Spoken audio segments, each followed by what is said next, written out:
The following podcast is brought to you by Pro Wrestling Connect, Australia's newest choice for event management and brand development specialising in pro wrestling. And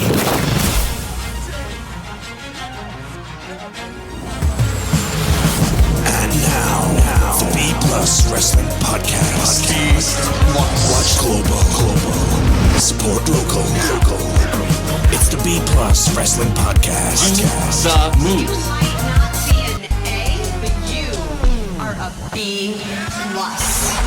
Check it out! Here we go! You wanna mess with us? Cause we're steady on the ground, steady on the ground. You wanna mess with us? Cause we're steady on the ground. Hello, and welcome to the Wrestling Landscape Podcast. I am your host, Lance Larson, and the Wrestling Landscape Podcast is the informal wrestling podcast, the casual wrestling podcast. And on today's episode, I am drinking a Pinot Noir. And it is lovely. For what it is. On tonight's episode, it is nighttime for me here in Lincoln, Nebraska. This Wednesday evening, after having just watched Beyond Uncharted Episode 15 and NXT. I'm going to go ahead and jump right into this mid-week wrestling.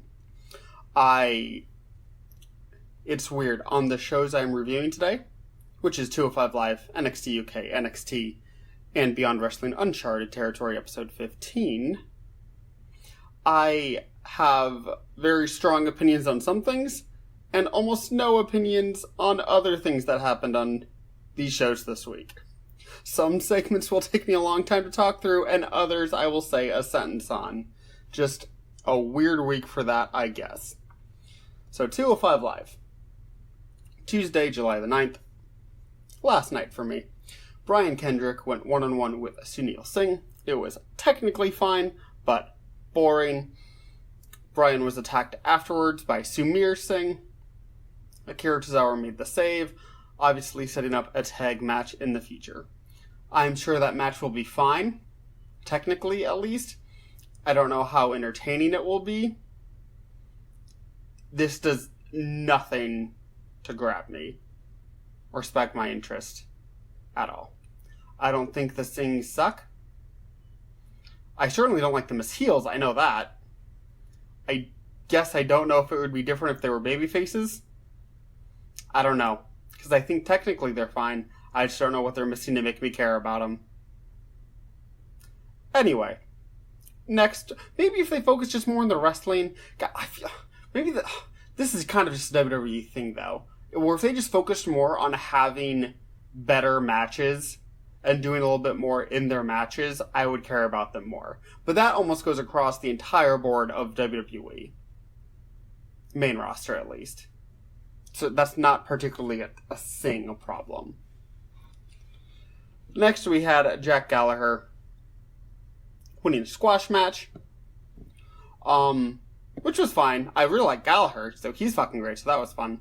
Mike Kanellis, however, came out and just started throwing papers from the announce table, interrupting the show, disrupting the show.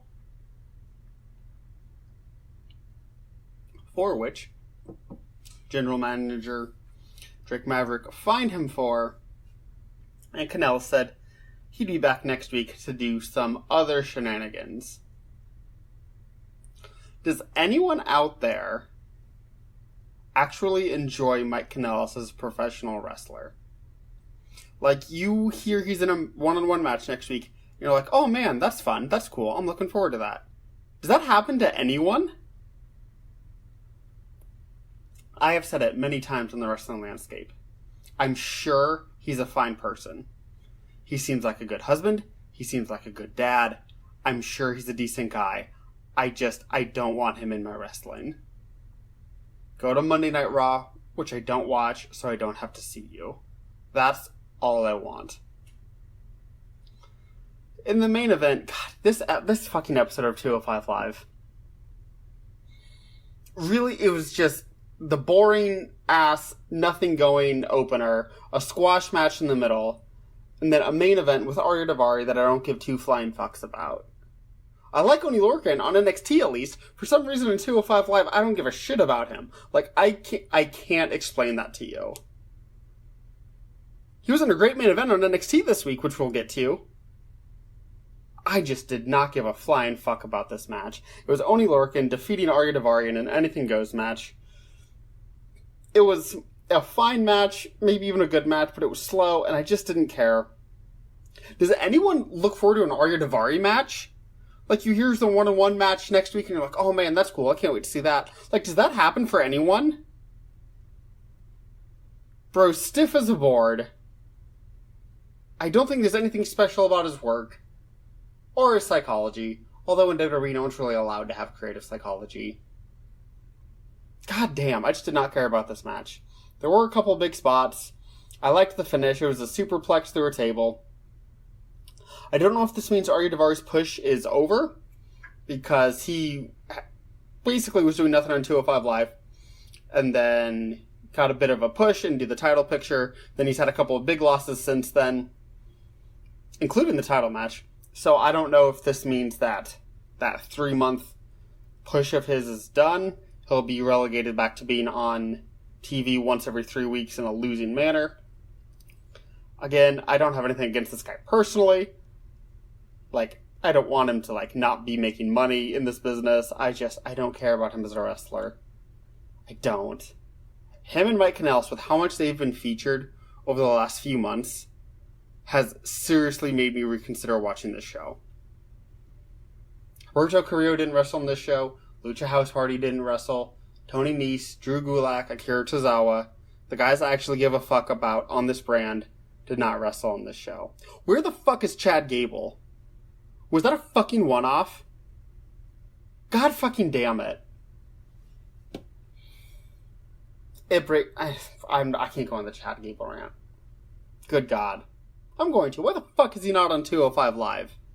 That was such a hot match. Didn't even come back for the rematch with Gallagher. God damn.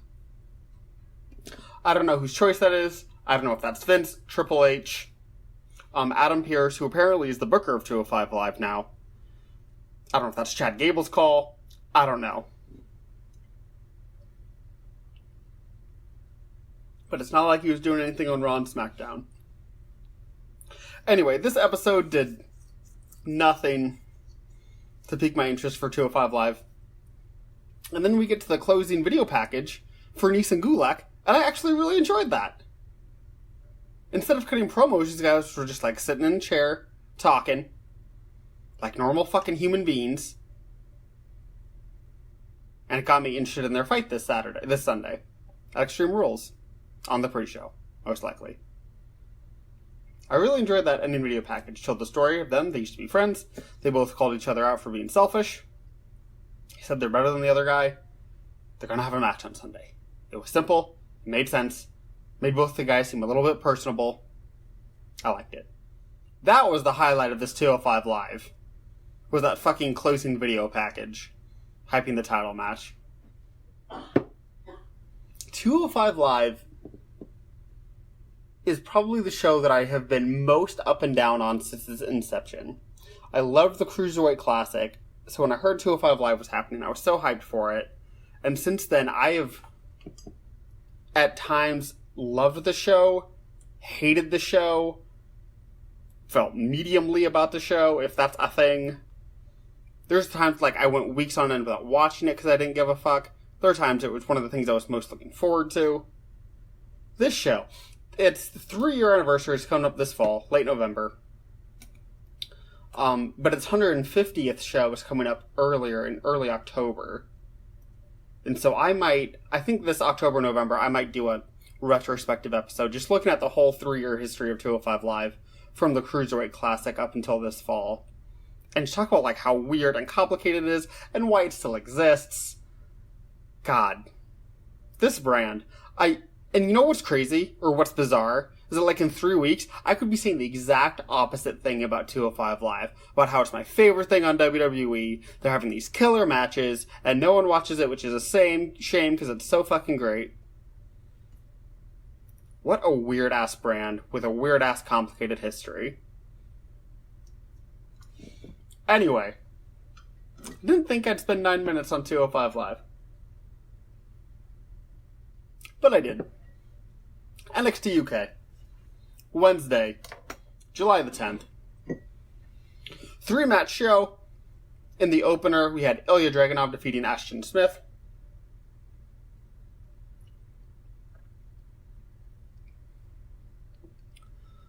Dragunov, whom I love on the indies, particularly Progress and WXW, has done very little to grab me in NXT UK. Now, he did a little bit more in this match.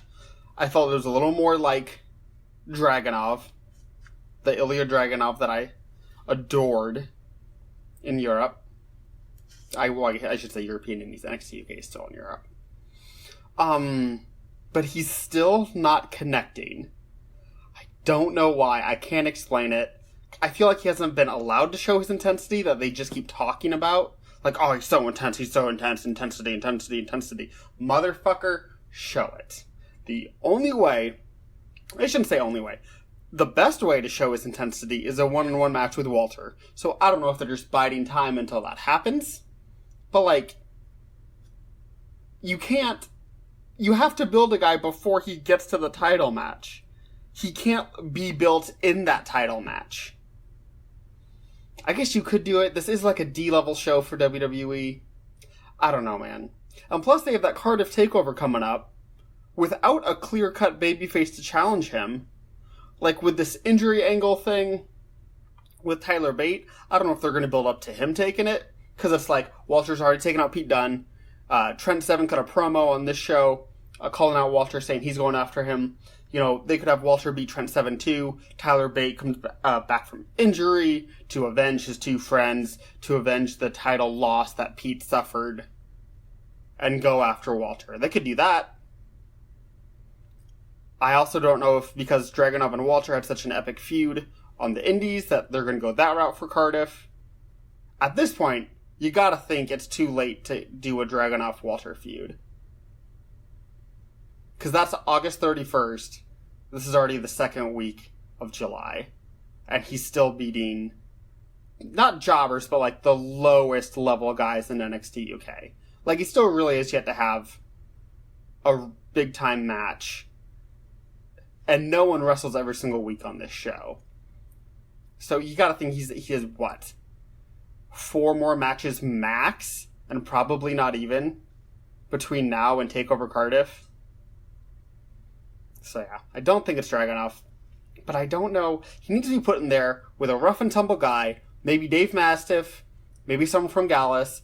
And just try to have a brutal, super intense, super tight and hard-hitting affair with some guy like that.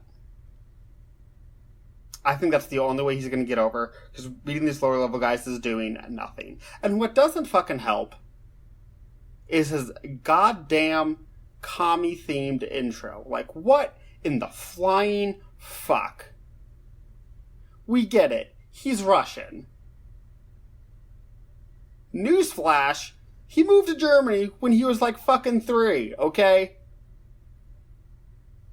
I don't know what this fucking March war-themed time, whatever the fuck song he has, blows my fucking mind. Who's gonna get over as a babyface with a song like that? Jesus Christ. Anyway. It was a fine match. Dragunov beat Smith. Next, we had Toni Storm defeating Candy Floss in a non-title match. Decent match. Some fun work. Champ gets the win. And Floss looks good in the process. And honestly, having a one-on-one match with the champ, she was probably elevated from it. A little more screen time. A little more talking about from the commentators. But non-title affair. Champ gets the win. Looks strong. It's the way it should go. After the match, Candy Floss is attacked by Kaylee Ray, who is still undefeated on NXT UK. The Battle Royal. I forgot about the Battle Royal. Oh, fuck, she won the Battle Royal.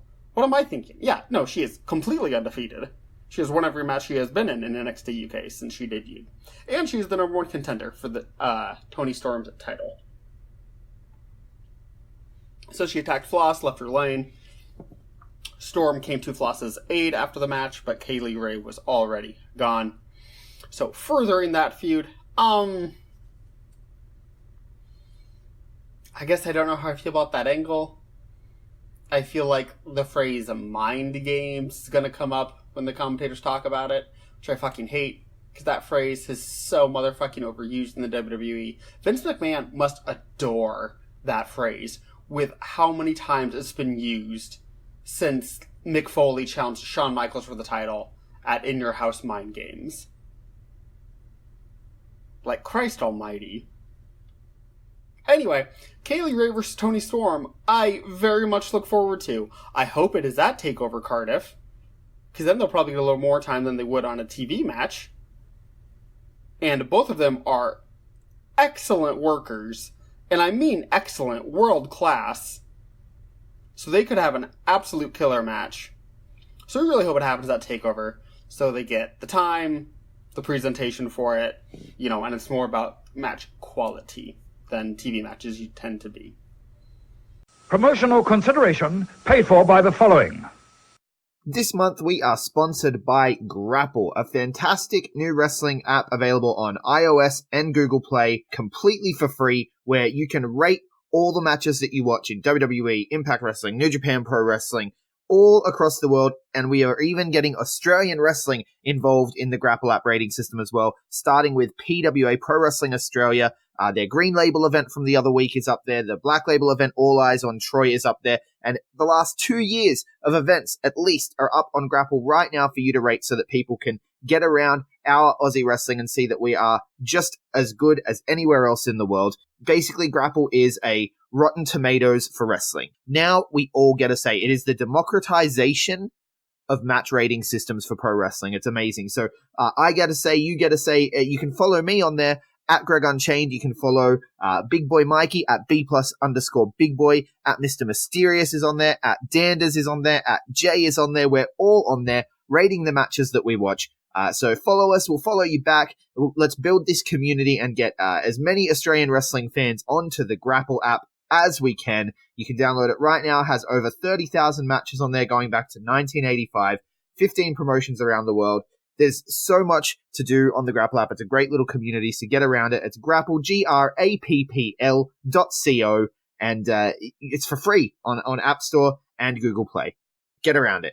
Hey everyone, just want to take a second to tell you about one of our new sponsors, OUTBREAK NUTRITION. OUTBREAK NUTRITION are creating supplements for survival, sharper minds, quicker reflexes, all the energy you need to take your performance to the next level, whether that be on the field, in the gym, on the gaming field. That's right, they have specifically designed gaming supplements as well to help you focus on those late night sessions. They even sell coffee, you guys, at OUTBREAK NUTRITION. You can get coffee pods, you can get coffee beans, you can get supplements for the bedroom as well if you want to enhance your performance there. These are performance enhancing supplements for every aspect of your life, specifically designed by gamers, for gamers, to stay fit and healthy in the gym, to stay sharp and focused on the game, and to dominate in all areas of life. So check out OUTBREAKNutrition.com, and for being a listener of our podcast, they will give you 10% off your order when you enter the code B+.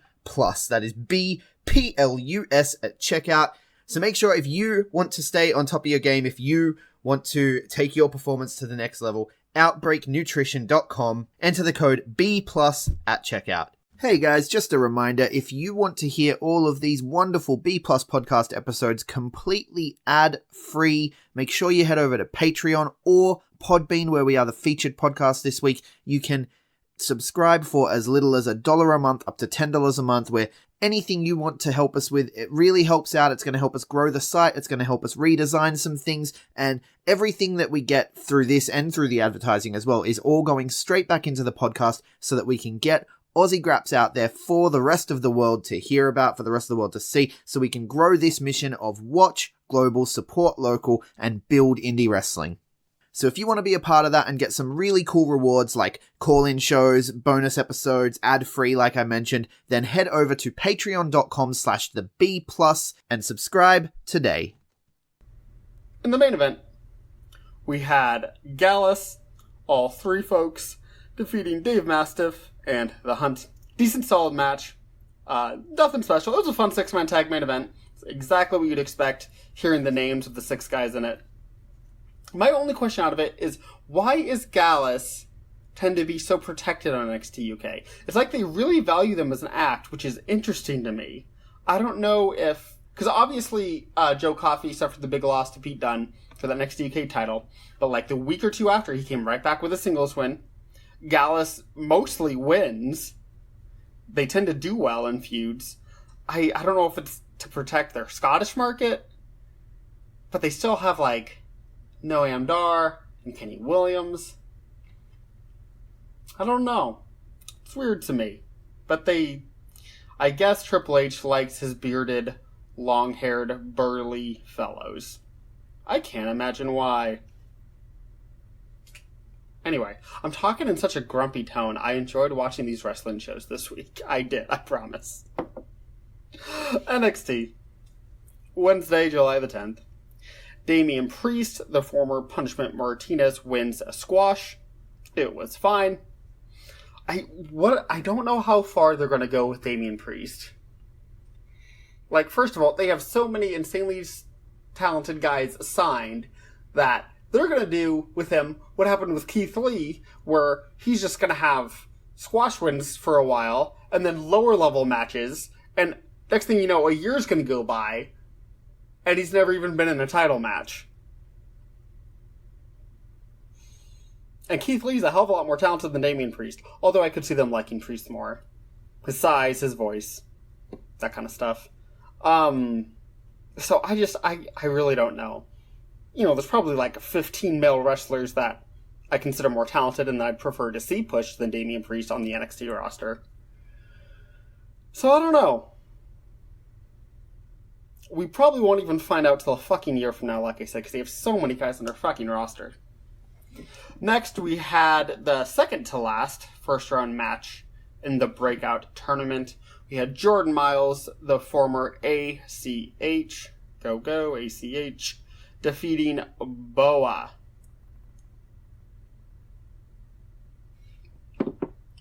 So ACH, Jordan Miles, looked as good as ever. Super athletic, looked to be enjoying himself. It's like, fuck, I forgot how good ACH is. Boa looked generally good in what he did, although he didn't do a lot. And, which is fine, unless he's been there for several years, which I think he has been. There comes a certain point where fine isn't just like, it's like, bro, you've been here for 3 years. Like, is this the best you can do? And again, like, I'm not a trainer. I'm not an expert on tracking pro wrestlers' abilities, where if they're at a certain point, 2 years in, it's like, oh, they're ahead of curve, or they're behind the curve, So it's not like I can pinpoint that or be an expert at that. But it just seems to me, based on the little that I know, that large group of Chinese signings, which I believe he was a part of, I shouldn't even say believe, I'm assuming he's a part of. Maybe that's a mistake on my part. Maybe he wasn't a part of the signings. But their signings happened several years ago, and if this is the kind of match he's having since then, being in the NXT system that long, it's less than impressive. Now again, it's one match. Could be a lot he's not showing. So maybe I should give more time on this verdict, and look in to see how long he's actually been around the NXT system, instead of me jumping to conclusions. So, we'll see, but Miles impressed. Boa kind of shoulder shrug did, I guess, depending on how long he's been there. Next, we had Street Profits retain their NXT Tag Team titles over Oney Lorcan and Danny Burch. It was a short main event, but a hot main event. Street Profits, who I wasn't super high on early on as a team, I've really grown to really enjoy. They have won me over. They are very talented, they are very smart with setting up their matches, and they always get me into it. As flashy baby faces, they use high spots excellently. They're smart workers, they're good workers, really enjoyed this.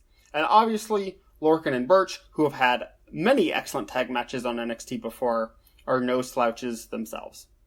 After the match, honestly, really nothing special to say about it. It was a good match, it was a short match. Street Profits retain. Kyle O'Reilly and Bobby Fish come out afterwards, and just kind of, the sarcastic applauding, and that's how the show goes off. So we know the angle we're going in after a hot match. We know O'Reilly and Fish are good workers. We've seen them have many, many good matches on takeovers before. So I really look forward to that match. I can't remember the NXT spoiler, so I can't remember if it's a straight up Street Profits versus Undisputed Era match. I can't remember if there's I don't think there's a third team. I think it's just Street Profits versus O'Reilly and Fish, which will be a killer match. Those four guys will put something killer together. So those were your WWE Network brands this week. Last thing I'm going to talk about is the Beyond Wrestling Uncharted Territory, episode 15, also from Wednesday, July the 10th. In the opening match, we had Wheeler Yuta defeating D.L. Hurst. This was a real fun match. Lots of work. The crowd was into it. Thumbs up from me. So this Beyond show, I feel like I have such similar feelings on like 80% of these matches, where I'm just like, yeah, good match, really enjoyed it, crowd seemed into it, both guys are pretty decent. Like, I just feel like that's how I feel about every match. Because, like, it's a higher level indie show in the States. Most of the matches are good. Obviously, some workers are better than others. I mean, it's still an indie show. Sometimes you get some folks that are newer or just aren't great or whatever. But a lot of these folks are good. And it's just like, that's just how all their matches were. Don't have too many strong opinions on the booking. Like, it's just a show. So I enjoy these Beyond Uncharted shows. I just feel like I have no takes on them. So I just don't know if they're worth reviewing on this podcast. We'll go over it, but we'll see. I usually find something to rave about as we go on. Both Yuta and Hurst are good workers. I hope to see them both again, because they did impress me. I know Yuta's been on several times. I think this was Hurst's either first time or first time back in a while. So I like both these guys. It was interesting, because in my notes I wrote down lots of work, which I thought was interesting, because I think that means that there's less, I don't know if I want to say less selling, maybe just less selling that takes a full 60 seconds. Which I prefer, because guys, let's be fucking real. I hate it when people complain about selling and say there wasn't enough of it, and by that they mean, oh, they did a move, and very shortly later, another move happened. It's like, listen, go watch a real goddamn fight. How many times in a fucking UFC match does someone get rocked with a kick, and they're, like, selling for 60 seconds before the next move happens?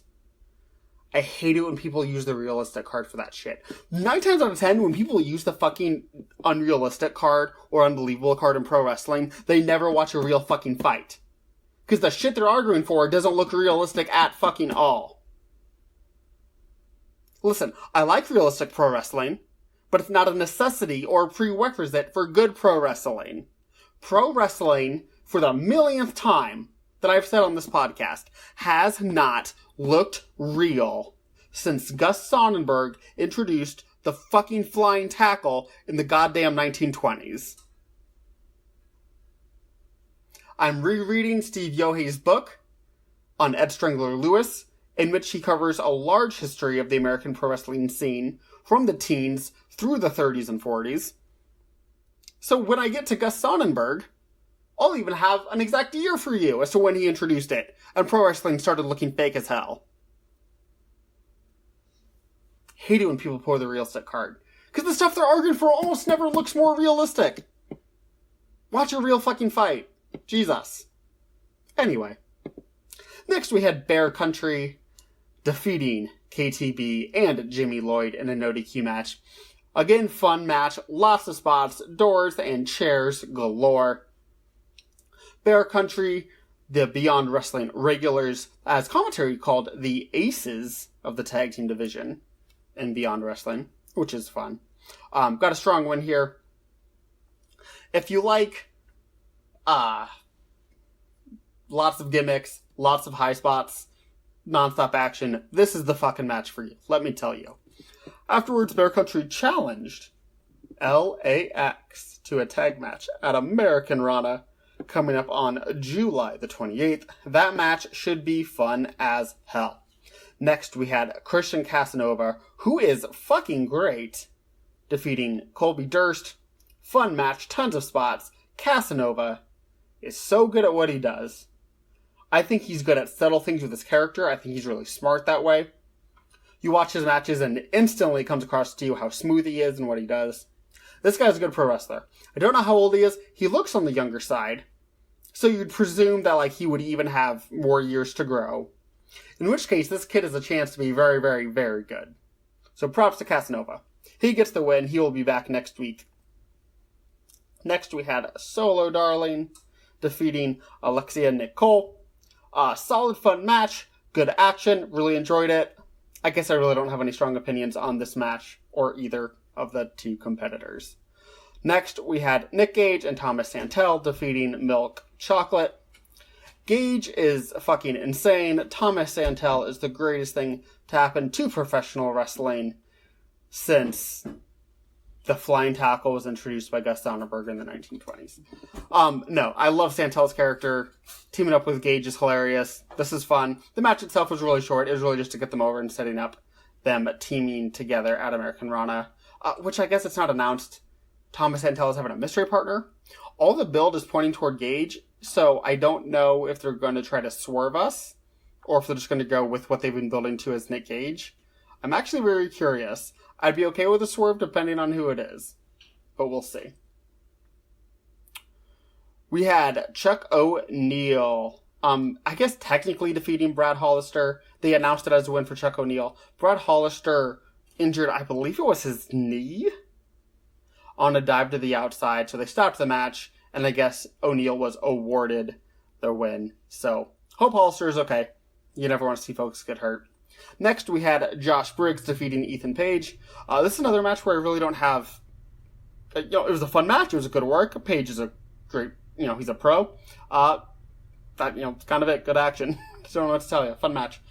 In the main event, we had Chris Statlander teaming with Layla Hirsch, defeating Sky and Davion in a tag team match. Stat and Hirsch are great. I really enjoyed both of them.